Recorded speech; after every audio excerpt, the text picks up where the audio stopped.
नमस्कार किसान भाइयों। आज मैं काशी हिंदू विश्वविद्यालय वाराणसी के कृषि विज्ञान संस्थान में आया हूँ, जिस कवक एवं पादप रोग विज्ञान के आदरणीय प्रोफेसर वी.के. शर्मा जी से फसलों की बीमारियों का जैविक नियंत्रण कैसे हो, इस पर आपसे जानकारी लेने आया हूं। सर नमस्कार। बोलिए सर। बहुत बहुत धन्यवाद कुशवाहा जी। आपने एक बहुत ही ऐसे उत्कृष्ट विषय आपने चुना है, क्योंकि आज की समय पे खेती में जैविक खेतियों का कितना हम लोग आगे बढ़ पा रहे हैं उसकी बहुत ज़रूरत है।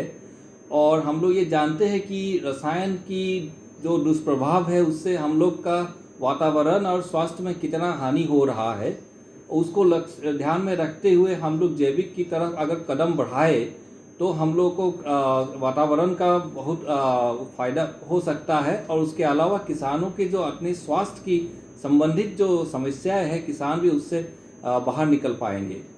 और जैविक खेती कोई बड़ी चीज़ नहीं है, इसमें केवल एक मानसिकता की हम लोग की ज़रूरत है।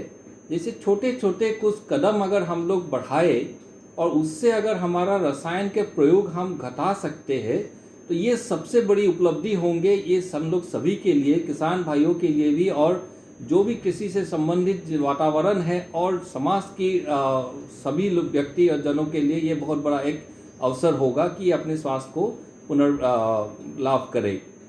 और जैविक नियंत्रण के लिए हम आप लोग को बता रहे हैं कि सबसे पहले क्या हम लोग को ध्यान देना है कि जो खेतों में जो पड़ा हुआ सूक्ष्म जीवी है, इनके हम लोग आँखों से इनको देखते नहीं हैं, लेकिन ये बहुत बड़ा काम करते हैं पौधों को स्वास्थ्य को बनाए रखने के लिए।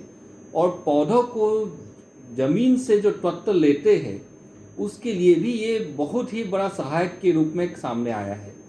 अगर हम पौधों से ये सूक्ष्मजीवी को हटा देंगे तो उसी खेत में पौधे के स्वास्थ्य में बिगड़ना शुरू हो जाएंगे, बीमार हो जाएंगे पौधे, और ज़मीन से वो तत्व नहीं ले पाएंगे, क्योंकि ना पौधों में उतना ताकत रहेगा, ना क्षमता रहेगा कि वो ज़मीन से उतना जो भरपूर उनको ज़रूरत है तत्व का वो ले पाएंगे। ये सूक्ष्मजीवी ही है जो पौधों को एक बंधु की तरह सहायक होता है, मदद करता है। इवन कम पानी में भी आपको फसल को अगर जिंदा रखना है तो ये सूक्ष्मजीवी ही है जो पौधों को कम पानी में भी जीवित रखते हैं। आजकल आप लोग जानते हैं कि वातावरण में काफ़ी परिवर्तन हो गया है।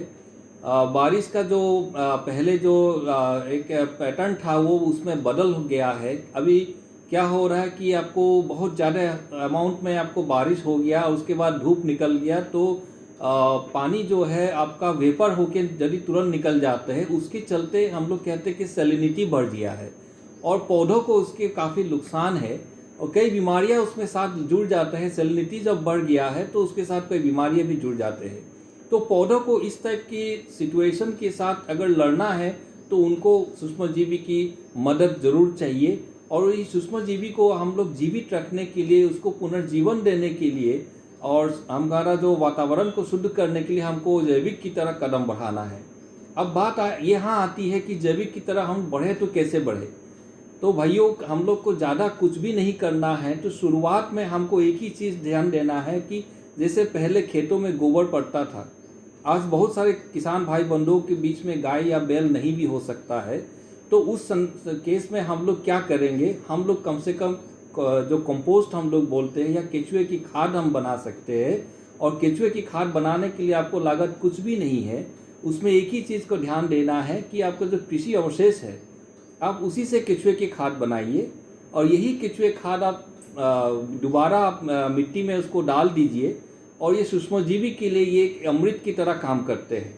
और जहाँ आप केचुए की खाद या कोई भी इस टाइप का कंपोस्ट आप खेत में डाल देंगे, ये सूक्ष्मजीवियों को एक उनको उसी वातावरण में फलने फूलने के लिए काफ़ी सहायक होता है। और वो उसका जब फलेंगे फूलेंगे सूक्ष्मजीवी और पौधों को उसका बेनिफिट मिलेंगे। दूसरी बात मैं ये आता हूँ कि अगर सूक्ष्मजीवी बढ़े तो पौधों को फ़ायदा कैसे हो रहा है। तो हम लोगों ने जैसे ट्राइकोडर्मा या सुडोमोनास के प्रयोग हम लोग किसानों के खेतों में किया है, और वहाँ हम लोगों ने ये देखा कि जहाँ हम लोग ट्राइकोडर्मा या सुडोमोनास से बीज शोधन करते हैं, वहाँ पे खेतों में पहली बात है कि पौधों में आपका जो है फसलों में बीमारियाँ कम लगते हैं, पौधों की वृद्धि में बढ़ावत आते हैं, और तीसरा जो है आपकी वहाँ जो आप नाइट्रोजन या जो यूरिया ऊपर से डालते हैं, हम उसकी मात्रा को आधा तक घटा सकते हैं। अगर हम ये लागत में घटाया, पैदावार में बढ़ावा मिला और दवाओं का प्रयोग कम हो गया, ये तीनों चीज़ अगर हम हासिल कर सकते हैं केवल एक छोटा सा कदम बढ़ा के, थोड़ा सा कंपोस्ट डलवा दिए खेत में, और बीज को हम ट्राइकोडर्मा या सुडोमोनास जैसे सूक्ष्मजीवियों से अगर हम शोधन कर दे, ये 2 कदम से हमारा बहुत किसान भाइयों को फ़ायदा मिल सकता है।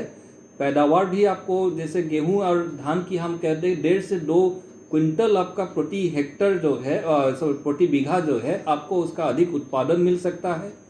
डीएपी का रेट आप आधा कर सकते हैं, और जो दवाइयों का जो आपके खर्चा गिरता है आप उससे भी काफ़ी हद तक बच जाएंगे, क्योंकि पौधे स्वस्थ रहेंगे, बीमार नहीं होंगे।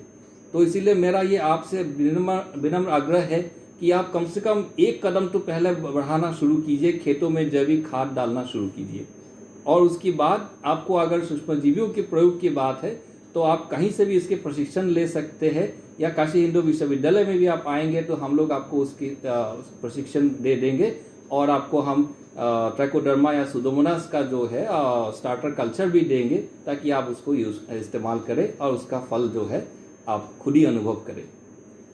बहुत धन्यवाद डॉक्टर साहब, बहुत अच्छा आपने हमारे लोगों को जानकारी दिया। किसान भाइयों, यदि आपको वीडियो अच्छा लगा है तो लाइक करें, कमेंट करें, शेयर करें, सब्सक्राइब करें, और अपने कमेंट ज़रूर लिखें, ताकि हम आपके सवालों को लेकर के फिर डॉक्टर साहब पास आएँ और इनसे उत्तर लेकर के आप तक पहुँचाएँ। धन्यवाद। बहुत बहुत धन्यवाद।